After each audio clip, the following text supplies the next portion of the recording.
മതവിമർശനങ്ങൾക്ക് മുമ്പിൽ ക്ലബ് ഹൗസിലും മറ്റ് സോഷ്യൽ മീഡിയയിലൊക്കെ കിളിപോയ ഉസ്താദന്മാർ ഇപ്പോൾ എല്ലാ വിഷയവും മാറ്റി വെച്ചിട്ട് ഇസ്ലാമിനെ സംരക്ഷിക്കാൻ വേണ്ടി കണ്ടിൻജൻസി ദൈവത്തിനെ തേടി പോയിരിക്കണം. അവരുടെ ദൈവമായ അള്ളാഹുവിനെ ചാക്കിൽ കെട്ടി മെല്ലെ എത്തിങ്ങാനയിൽ കൊണ്ടാക്കിയിട്ട് അവർ ഡെയിസ്റ്റുകളുടെ ദൈവത്തിനെ കൊണ്ടുവന്ന് പോസ്റ്റ്മോർട്ടം ചെയ്യുന്ന വളരെ വിചിത്രമായിട്ടുള്ള കോമഡിയാണ് ക്ലബ് ഹൗസിൽ കണ്ടത്. അങ്ങനെ നടക്കുന്ന ഒരു കോമഡി ചർച്ചയിൽ പോയി കയറിയിട്ട് ഞാനും ഉസ്താദുമാരും തമ്മിൽ നടന്ന ഒരു സംവാദത്തിന്റെ ചില കഷ്ണങ്ങൾ ഇപ്പോൾ അവരും നമ്മുടെ ആൾക്കാരും ഒക്കെ സോഷ്യൽ മീഡിയയിൽ യൂട്യൂബിലൊക്കെ പ്രചരിപ്പിക്കുന്നുണ്ട്.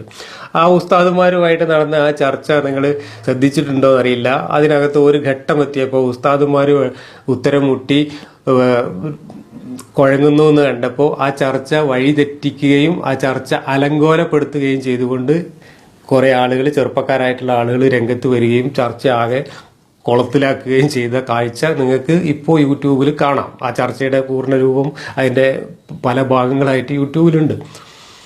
എന്താണ് കണ്ടിൻജൻസി ദൈവം ചർച്ച ചെയ്യുന്നിടത്ത് പോയിട്ട് ഞാൻ ഈ കാര്യങ്ങൾ പറഞ്ഞു. അള്ളാഹു അല്ലാത്ത ദൈവങ്ങളുണ്ട് എന്ന് നിങ്ങൾ വിശ്വസിക്കുന്നുണ്ടോ? അള്ളാഹു അല്ലാത്ത ദൈവങ്ങളില്ല എന്ന് മദ്രസയിൽ നിങ്ങളും പഠിച്ചിട്ടുണ്ട്, ഞാനും പഠിച്ചിട്ടുണ്ട്. പിന്നെ നിങ്ങൾ അള്ളാഹുവിനെ മാറ്റി വെച്ചിട്ട് വേറെ ദൈവം ഉണ്ടല്ലേ എന്ന് അന്വേഷിക്കാൻ പോകുന്നത് എന്തിനാ?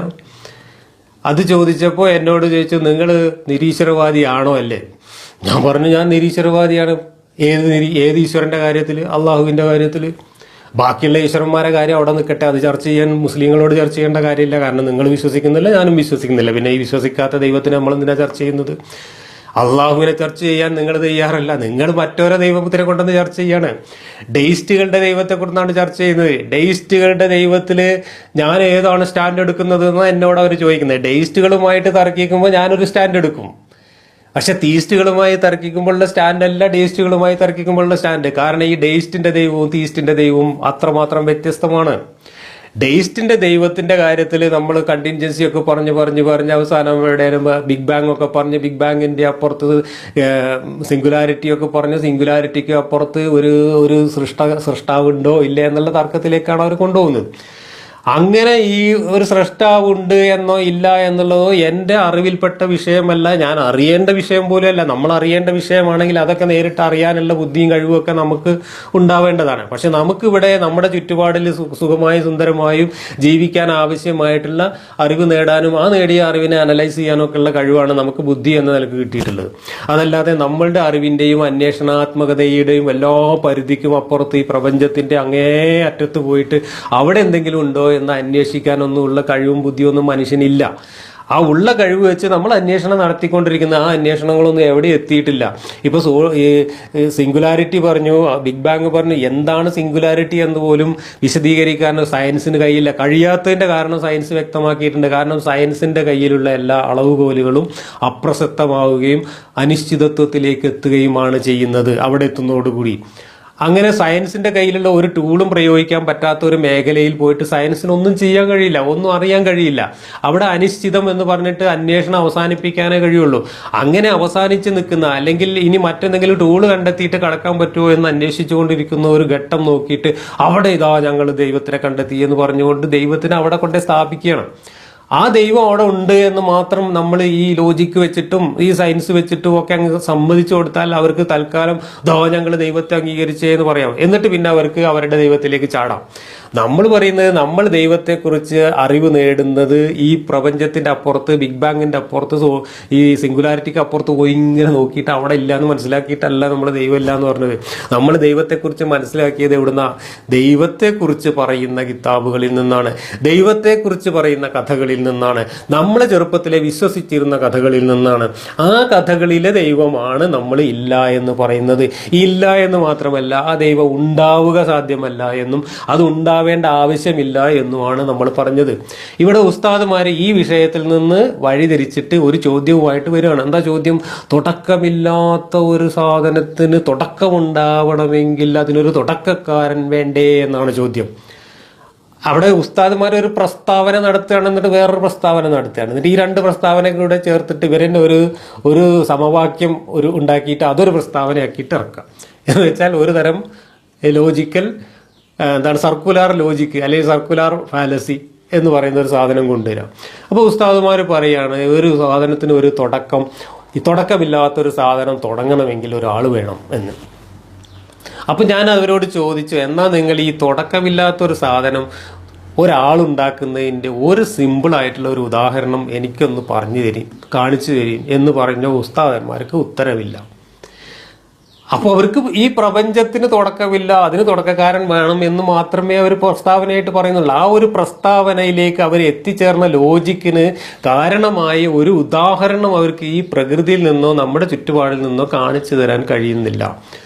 അവസാനം ഉസ്താദ് പറഞ്ഞു ന്യൂട്ടന്റെ ലോ ഒക്കെ പറഞ്ഞു, ന്യൂട്ടൺസ് ലോ ഓഫ് മോഷൻ ഒക്കെ പറഞ്ഞു. ന്യൂട്ടൺസ് ലോ ഓഫ് മോഷൻ എന്ന് പറഞ്ഞാൽ ഇല്ലാത്ത ഒരു വസ്തു ഉണ്ടാവുന്നതിന് ഒരാൾ ഉണ്ടാവണം എന്നതിന്റെ തെളിവേ അല്ല, അതൊരു യാതൊരു ബന്ധവുമില്ല.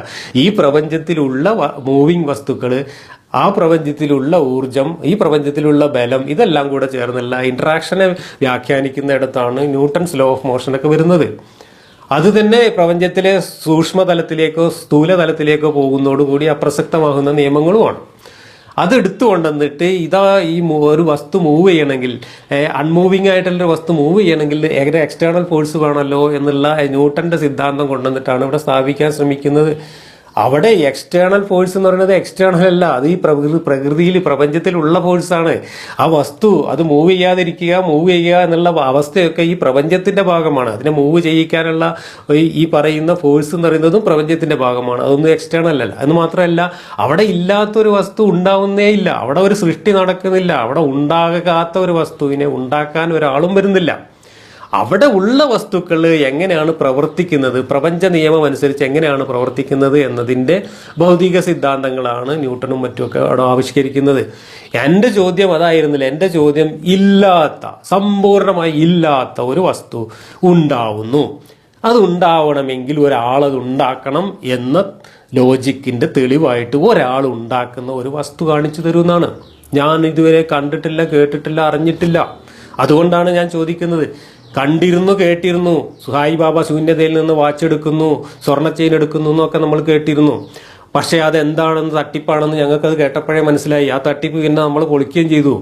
ദൂരദർശന്റെ ഒരു ക്യാമറയിൽ അത് വീഡിയോ എടുത്തിട്ട് അത് സ്ലോ മോഷനിൽ ഇട്ടപ്പോൾ സായിബാബ എവിടുന്നാണ് സ്വർണ്ണ ചെയിനും വാച്ചൊക്കെ എടുക്കുന്നതെന്നുള്ള വളരെ കൃത്യമായിട്ട് ആ സ്ലോ മോഷനിലൂടെ മനസ്സിലായി. അതോടുകൂടി ആണ് സായിബാബയുടെ ആ കച്ചവടം അവസാനിച്ചത്.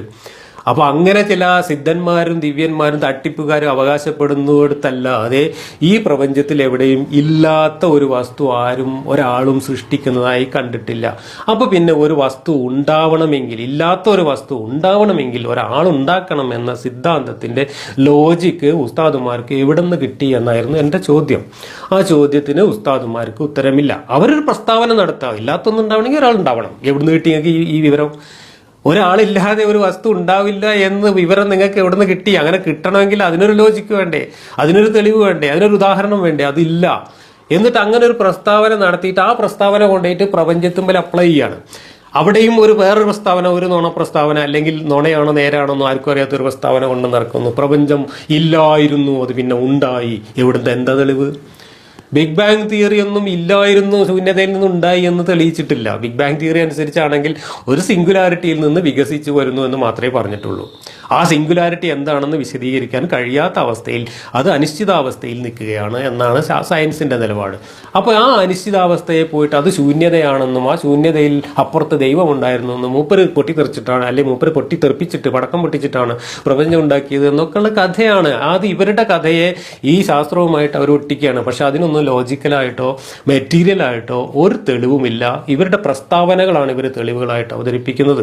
അപ്പോൾ ആ ഈ കണ്ടിൻജൻസി ദൈവത്തിന്റെ ചർച്ചയിൽ പോലും നമ്മൾ ചോദിച്ച ചോദ്യങ്ങൾക്ക് ഉത്തരം പറയാനോ അവർ പറയുന്ന കാര്യങ്ങൾ സമൂഹത്തിന്റെ മുമ്പിൽ തെളിവുകൾ സഹിതം സ്ഥാപിക്കാനോ അവർക്ക് കഴിഞ്ഞില്ല. അവിടെ വെച്ചിട്ട് എന്ത് ചെയ്യുന്നു? അവരവിടുന്ന് ഡീവിയേറ്റ് ചെയ്തിട്ട് പിന്നെ ജബ്ബാർ നിരീശ്വരവാദിയാണോ, ജബ്ബാർ അഗ്നോസ്റ്റിക് ആണോ, ജബ്ബാർ മറ്റേ തീസ്റ്റാണോ, എത്തീസ്റ്റാണോ തുടങ്ങിയിട്ടുള്ള കാര്യങ്ങളാണ് ചർച്ച ചെയ്യുന്നത്.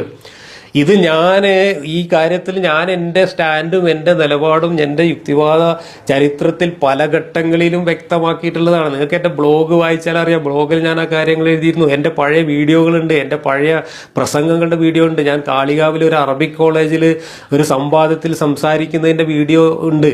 ആ വീഡിയോയിൽ ഞാൻ പറഞ്ഞിട്ടുണ്ട്. പിന്നെ വീഡിയോ ഒന്നും വരാത്ത എൻ്റെ ഒരു പ്രസംഗം നിങ്ങൾ MM അക്ബറിനോട് ഓർമ്മ ഉണ്ടെങ്കിൽ ചോദിച്ചു നോക്ക്. 10-25 കൊല്ലം മുമ്പ് ഈ കൂട്ടാലിടയിൽ നടന്ന സംവാദത്തിൽ ഞാൻ നിരീശ്വരവാദത്തിൽ വിഷയം അവതരിപ്പിക്കുന്ന എൻ്റെ അരമണിക്കൂർ സമയത്തിൽ ഇതിൻ്റെ ആമുഖം പറയാൻ വേണ്ടിയിട്ട് കുറേ സമയം ചെലവഴിച്ചിട്ടുണ്ട്. ആ ആമുഖത്തിൽ ഞാൻ പറഞ്ഞിട്ടുണ്ട് എൻ്റെ ദൈവവിശ്വാസത്തെ സംബന്ധിച്ചുള്ള എൻ്റെ സ്റ്റാൻഡ് എന്താണെന്നുള്ളത്. എന്താ ഞാൻ പറഞ്ഞത്? ഒരു തീസ്റ്റ് അയാളുടെ തീസ്റ്റിക് ദൈവത്തിനെ കൊണ്ടുവന്നിട്ടാണ് എന്നോട് തർക്കിക്കുന്നതെങ്കിൽ ഞാൻ എത്തീസ്റ്റാണ്. അതായത് അള്ളാഹുവിനെയും കൊണ്ട് ഒരു മുസ്ലിം എൻ്റെ അടുത്ത് തർക്കിക്കാൻ വരികയാണെങ്കിൽ, അല്ലെങ്കിൽ യഹോവയെയും താങ്ങിക്കൊണ്ട് ഒരു ക്രിസ്ത്യാനി എൻ്റെ അടുത്ത് തർക്കിക്കാൻ വരികയാണെങ്കിൽ, ഞാൻ എത്തീസ്റ്റ് പൊസിഷനിൽ നിന്നുകൊണ്ട്, നിരീശ്വരവാദത്തിൻ്റെ പൊസിഷനിൽ നിന്നുകൊണ്ടായിരിക്കും അയാളോട് സംസാരിക്കുക. എന്നാൽ ഈ ഡെയിസ്റ്റിനെ കൊണ്ടാണ് വരുന്നതെങ്കിൽ, ഈ ഡെയിസ്റ്റിന്റെ ദൈവത്തിനെയും കൊണ്ട് ഒരു ഡെയിസ്റ്റാണ് എൻ്റെ അടുത്ത് തർക്കത്തിന് വരുന്നതെങ്കിൽ, ഞാൻ അഗ്നോസ്റ്റിക് പൊസിഷനിൽ നിന്നിട്ടാണ് സംസാരിക്കുക. അത് ഇരട്ടത്താപ്പ് കൊണ്ടല്ല, അത് സത്യസന്ധത കൊണ്ടാണ്. ഞാൻ പറയാം, ഈ പ്രപഞ്ചത്തിന്റെ ഉൽപ്പത്തി, ഈ പ്രപഞ്ചത്തിന്റെ കാരണം, ഇതിനെക്കുറിച്ച് പറഞ്ഞുകൊണ്ടാണ് ഒരു ദൈവം ഉണ്ട് എന്ന് ഒരു ഡെയിസ്റ്റ് സ്ഥാപിക്കാൻ ശ്രമിക്കുന്നത്. അതിനപ്പുറത്തേക്ക് ഈ ദൈവത്തെക്കുറിച്ച് യാതൊന്നും ഒരു ഡെയിസ്റ്റ് പറയുന്നില്ല. ഈ ഡെയിസ്റ്റുകൾ അവർ ദൈവം പ്രപഞ്ചം സൃഷ്ടിച്ചു എന്നല്ലാതെ ആ സൃഷ്ടിച്ച പ്രപഞ്ചം പിന്നീട് ആ ദൈവം മോണിറ്റർ ചെയ്തുകൊണ്ടിരിക്കുന്നു എന്നോ നിയന്ത്രിച്ചുകൊണ്ടിരിക്കുന്നു എന്നോ പ്രപഞ്ച നിയമങ്ങളിൽ ദൈവം ഇടപെടുന്നു എന്നോ ഡെയിസ്റ്റ് പറയുന്നില്ല. അതുമാത്രമല്ല, മനുഷ്യന്റെ നിത്യജീവിതവുമായിട്ട് ഈ ഡെയിസ്റ്റ് ദൈവം ഇടപെടുന്നില്ല. ഡെയിസ്റ്റ് ദൈവം മനുഷ്യന്മാരെന്താണ് ചെയ്യുന്നത്, അവരെങ്ങോട്ട് തിരിഞ്ഞാണ് മൂത്രമൊഴിക്കുന്നത്, അവർ ആർത്തവള്ളപ്പം ഖുർആൻ തൊടുന്നുണ്ടോ, അമ്പലത്തിൽ പോകുന്നുണ്ടോ, ഇതൊന്നും നോക്കിയിരിക്കുന്ന ഒരു ദൈവമല്ല ഡെയിസ്റ്റിന്റെ ദൈവം. അതുകൊണ്ട് ഡെയിസ്റ്റിന്റെ ദൈവം എന്ന് പറയുന്നത് പ്രപഞ്ചത്തിന്റെ ഉൽപ്പത്തിക്ക് കാരണക്കാരനായ അല്ലെ കാരണമായ ഒരു ശക്തി എന്ന് മാത്രമേ ഡെയിസ്റ്റ് പറയുന്നുള്ളൂ. അതിനെ സംബന്ധിച്ച് ചോദിക്കുമ്പോൾ ഞാൻ അഗ്നോസ്റ്റിക് പൊസിഷനിൽ നിൽക്കും. കാരണം എന്താണ്? പ്രപഞ്ചം എന്താണ് എന്നതിനെക്കുറിച്ച് എനിക്കറിവില്ല, മനുഷ്യരാശിക്കറിവില്ല, ശാസ്ത്രത്തിന് അറിവില്ല. പരിമിതമായ അറിവ് മാത്രമേ പ്രപഞ്ചത്തെക്കുറിച്ച് നമുക്കുള്ളൂ. അതുകൊണ്ട് തന്നെ പ്രപഞ്ചത്തിന്റെ വ്യാപ്തി എത്രയുണ്ട്, അതിന്റെ അതിർത്തി എവിടെയാണ് നമുക്കറിയില്ല. അതുകൊണ്ട് തന്നെ പ്രപഞ്ചത്തിന്റെ ഉൽപ്പത്തി, അത് എപ്പോൾ ഉണ്ടായി, എങ്ങനെ ഉണ്ടായി, എന്തുകൊണ്ടുണ്ടായി, എങ്ങനെ ഉണ്ടായി എന്ന കാര്യങ്ങളെക്കുറിച്ചും വ്യക്തമായ അറിവ് മനുഷ്യരാശിക്കാർക്കും ഇല്ല. അപ്പൊ പിന്നെ മനുഷ്യരാശിക്ക് ആർക്കുമില്ലാത്ത ഒരു അറിവിന്റെ കാര്യത്തിൽ ഒരാൾ എന്നോട് തർക്കിക്കാൻ വരുമ്പോൾ ഞാൻ സത്യസന്ധമായി ഏത് പൊസിഷനിൽ നിൽക്കണം?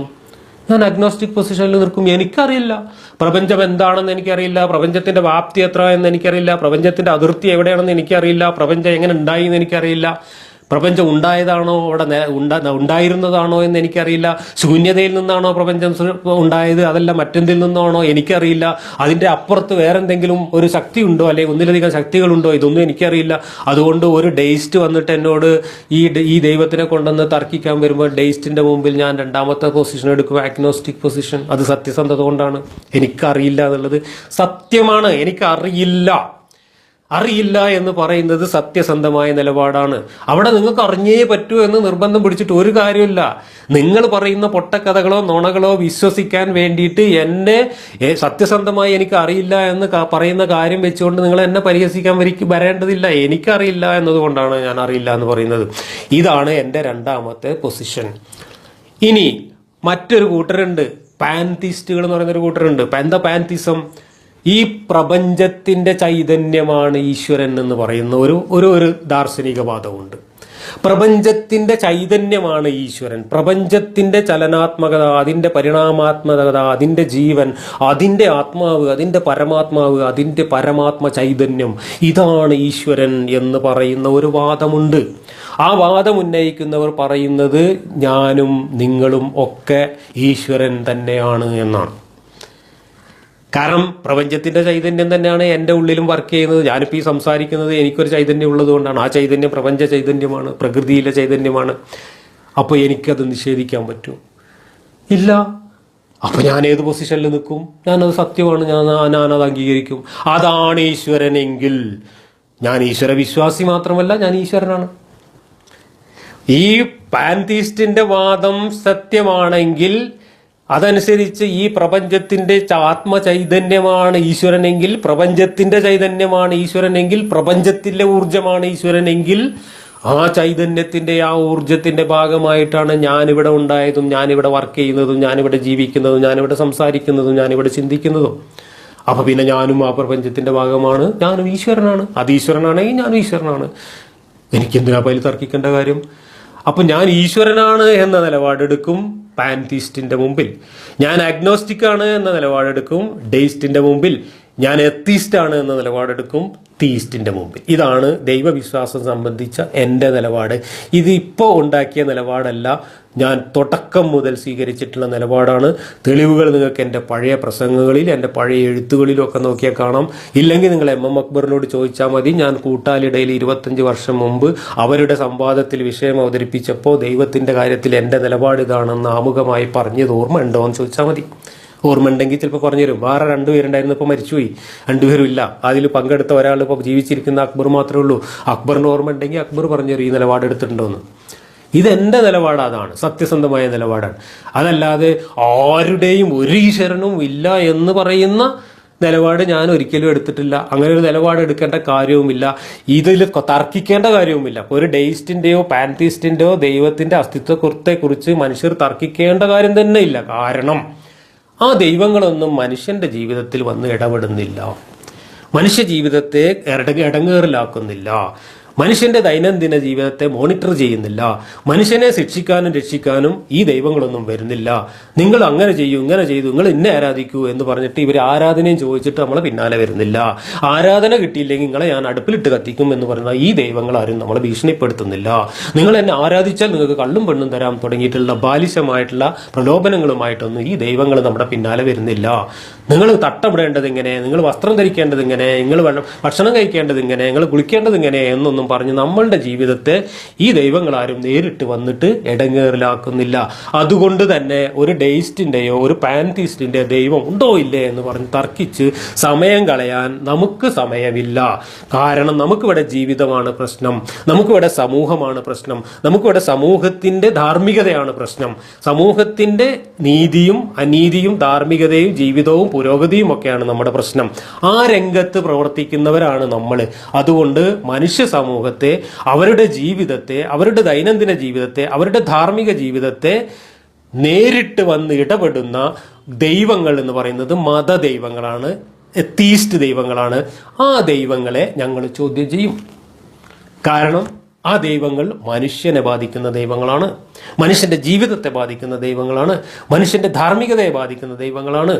അത് ഗോത്രകാലത്തെ ധാർമ്മികതയെ പൊക്കിപ്പിടിച്ചുകൊണ്ട് ഇതാ നിങ്ങൾ ഇങ്ങനെയാണ് ജീവിക്കേണ്ടത് എന്ന അസംബന്ധം നമ്മളോട് പറയുന്നത് ഈ ദൈവങ്ങളാണ്. അഥവാ ഈ ദൈവങ്ങളുടെ പ്രതിനിധികളായ മതജീവികളാണ്. ആ മതജീവികളോടാണ് നമുക്ക് ദൈവമുണ്ടോ ഇല്ലേ എന്ന വിഷയം ചർച്ച ചെയ്യാനുള്ളത്, തർക്കിക്കാനുള്ളത്. അത് തർക്കിക്കാനുള്ള ആത്മവിശ്വാസം ഈ മതജീവികൾക്കില്ല. കാരണം ഈ ദൈവങ്ങളെ പുറത്തെടുത്ത് പോസ്റ്റ്മോർട്ടം ചെയ്തു കഴിഞ്ഞാൽ ഈ മതത്തിന്റെ എല്ലും കോലും വേറിട്ട് പോകും. അത് അവർക്കറിയാം. അതുകൊണ്ട് അവരെന്ത് ചെയ്യുന്നു? തൽക്കാലം ആ ദൈവത്തിനെ ചാക്കിൽ കെട്ടിയിട്ട് എത്തീങ്ങാനയിൽ കൊണ്ടാക്കുകയാണ്. ആ ദൈവം ഇന്ന് അനുയായികളില്ലാതെ എത്തിയുമായി പാവം അവിടെ കിടക്കുകയാണ്. എന്നിട്ട് ഇവർ ഡെയിസ്റ്റിന്റെയും പാൻതീസ്റ്റിന്റെയും ദൈവത്തിന്റെ പിന്നാലെ പോയിട്ട് അതിനെ പിടിച്ചുകൊണ്ടുവന്നിട്ട് നമുക്ക് പോസ്റ്റ്മോർട്ടം ചെയ്ത് കാണിച്ചു തരാം ദൈവം ഉണ്ടോ ഇല്ലെന്ന് തെളിയിക്കാൻ. എന്തൊരു ഗതികേടാണ് നിങ്ങൾ ആലോചിച്ച് നോക്ക്. എന്നിട്ട് അതിൽ നമ്മൾ ഈ രീതിയിൽ അഭിപ്രായം പറയുമ്പോൾ നമ്മളെ പരിഹസിക്കുക. ഓ, നമുക്ക് സ്റ്റാൻഡില്ല, നമുക്ക് വിവരമില്ല, നമുക്കൊന്നും അറിയില്ല, നമ്മൾ എത്തിയിട്ടാണോ തീയിസ്റ്റാണോ തീരുമാനിച്ചിട്ടില്ല എന്നൊക്കെ പറഞ്ഞിട്ട് നമ്മളെ പരിഹസിച്ചുകൊണ്ടിരിക്കുകയാണ്. നിങ്ങൾ പരിഹസിച്ചോളൂ. പക്ഷെ ആ പരിഹാസ്യവും നിങ്ങളുടെ ഈ വ്യക്തിഹത്യയും നിങ്ങളുടെ ഈ പറയുന്ന ഏർപ്പാടുകളും ഒക്കെ മലർന്ന് കിടന്ന് തുപ്പുന്നതിന് സമമാണ്. നിങ്ങൾ നിങ്ങളുടെ നെഞ്ചത്തേക്കും നിങ്ങളുടെ മുഖത്തേക്കുമാണ് തുപ്പുന്നത് എന്ന് ഇനിയെങ്കിലും തിരിച്ചറിയണമെന്നാണ് വിശ്വാസികളായ മതജീവികളോട് എനിക്ക് സ്നേഹപൂർവ്വം അഭ്യർത്ഥിക്കാനുള്ളത്. ഈ വിഷയത്തിലൊക്കെ ദാർശനികമായ ഒരു ചർച്ചയ്ക്ക് നിങ്ങൾ തയ്യാറാണെങ്കിൽ സ്നേഹപൂർവ്വം പരസ്പര ധാരണയോടുകൂടി പരസ്പര ആദരവോടുകൂടി സംവാദത്തിനും ചർച്ചയ്ക്കും തയ്യാറാണെങ്കിൽ ക്ലബ് ഹൗസിലോ അല്ലെങ്കിൽ മറ്റേതെങ്കിലും മീഡിയയിലോ സ്റ്റേജിലോ ഒക്കെ വരാൻ ഞാനും തയ്യാറാണ്, ഞങ്ങളൊക്കെ തയ്യാറാണ്. പക്ഷേ നിങ്ങൾ വിഷയത്തിൽ നിന്ന് സംസാരിക്കാൻ തയ്യാറാവണം. അതല്ലാതെ നിങ്ങൾ തർക്കിക്കാൻ വേണ്ടിയിട്ട് ആരാൻ്റെ ദൈവത്തെ പിടിച്ചുകൊണ്ടുവരികയും നിങ്ങളുടെ ദൈവത്തിന് ഞങ്ങൾ പുറത്ത് കാണിക്കുമ്പോഴേക്ക് അത് തൊടാൻ പാടില്ല എന്ന് പറയുകയും ചെയ്യുമ്പോൾ നിങ്ങൾ വീണ്ടും വീണ്ടും പരിഹാസ്യരായിക്കൊണ്ടേയിരിക്കും. നിങ്ങൾ പ്രതിനിധാനം ചെയ്യുന്ന പ്രത്യയശാസ്ത്രം കൂടുതൽ ഇരുണ്ടതായിക്കൊണ്ടേയിരിക്കും. അത് നിങ്ങളും ആ പ്രത്യയശാസ്ത്രവും തമ്മിലുള്ള ഈ ഒരു ബന്ധം അതൊരു വല്ലാത്ത വിരോധാഭാസമായി ഈ സമൂഹത്തിൻ്റെ മുമ്പിൽ സ്വയം നിങ്ങൾ പരിഹാസ്യരായിക്കൊണ്ടേയിരിക്കും എന്നാണ് പറയാനുള്ളത്.